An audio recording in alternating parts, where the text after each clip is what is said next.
Joanna and the Threads of Time, Part 3. Cool air met her skin before light did. It moved across her like water, carrying the scent of damp earth, moss and distant wood smoke. Her breath answered it easily now. No catching, no resistance. In, out, deep, slow. Mist thinned. The world resolved into rolling green hills under a pale waking sky.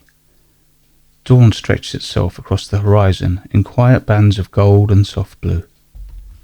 Trees gathered in ancient clusters nearby, their trunks thick with years, their branches twisted into patient conversations with the wind.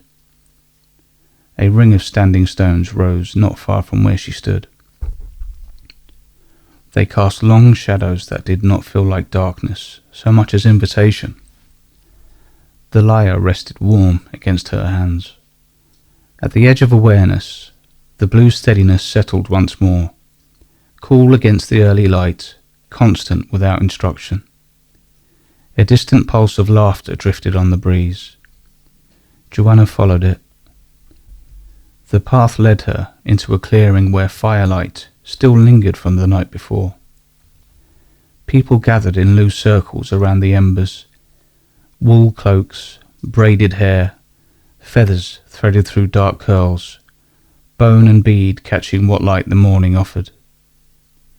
Conversation softened when she stepped into view. As always, their eyes found her hair first, then the lyre. A tall man stepped forward from near the fire. His cloak was the colour of storm clouds, his eyes sharp, steady and unafraid, met hers without surprise. "Welcome, traveller," he said quietly. "The fire has been waiting for you." Joanna glanced at the embers. "I feel like I missed the invitation." "The fire remembers, even when people do not," he replied. He gestured for her to sit. She lowered herself onto a woven blanket, resting the lyre across her lap. The circle closed gently, not pressing, simply present. "Play," the man said, "only if it feels truthful to do so." Joanna hesitated, then she touched the string. The sound moved through the clearing like breath through smoke, not loud, not commanding. It settled into the quiet as if it belonged there all along.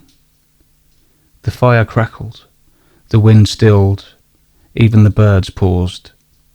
When the note faded, the man stepped closer, his gaze fixed not on the sound, but on the bare wood from which it had come. "That wood should not exist like this," he said softly. Joanna blinked. "Like what?" "Like memory held in structure," he replied. "Most wood forgets its seasons when shaped into tools. This does not." He held his hand above the lyre, close enough to feel its warmth without touching it. It remembers storms. It remembers winters. It remembers being a living hinge between worlds of air and root. His eyes lifted to hers. "You did not choose this instrument because it is powerful," he said. "You chose it because it still listens." Joanna swallowed. "I don't think I chose it at all," she murmured. He smiled faintly. "Few true things feel like choices at the beginning." A soft, cool steadiness brushed her awareness. Not agreement, presence. The man's gaze flicked briefly to the empty space beside her. "The fire sees two lights near you," he said, "though only one casts shadow." Joanna's heart stirred, not in fear, but in the strange relief of being seen without being exposed. "Whoever or whatever is with me," she said quietly, "has been very patient." The man nodded. "That is the mark of those who walk beside, not ahead." Joanna looked down at the lyre, at its bare, living wood, at the warmth that had not dimmed. "How long have you been waiting for me?" she whispered. The lyre did not answer, but it did not let the question fall into silence either. Sleep arrived as grounding rather than drifting. Joanna felt weight return to her body first, the gentle pressure of earth against bare feet, cool and damp. The scent of smoke and rain lingered together in the air, braided with something older than either. Her breath followed with ease. In, out, deep, slow. When she opened her eyes, she stood before a colossal tree, its trunk widened beyond architecture, its bark etched with flowing patterns that curved and recurved like stories teaching themselves how to be endless. The roots spread outwards, like rivers in every direction, disappearing beneath earth that hummed with quiet life. Above her, its branches rose, just not into the sky, but into star-filled dark, leaf and light woven together. This was not a place that belonged to a single land.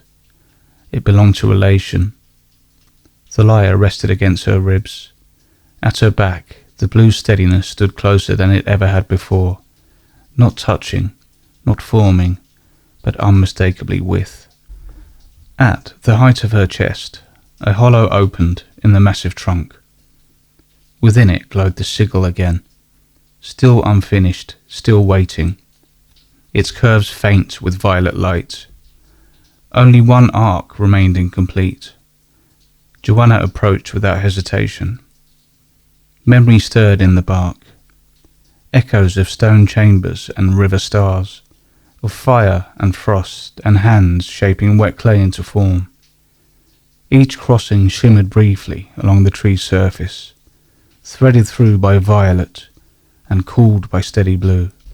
She placed her palm against the bark. The tree responded as wood responds to listening, by sharing weight. A single root at her feet began to glow. It did not pull, it invited. Along its path, she saw a new landscape forming. Wind-scoured ground, snow glinting under cold sky, tall stones carved with sharp, angular marks. The blue steadiness humoured the sight without directing it. Joanna exhaled softly. Not finished yet, she murmured to the sigil. The unfinished curve brightened, but did not resolve. The root waited. When she stepped forward, the earth softened beneath her foot, and the dream shifted its grammar once again.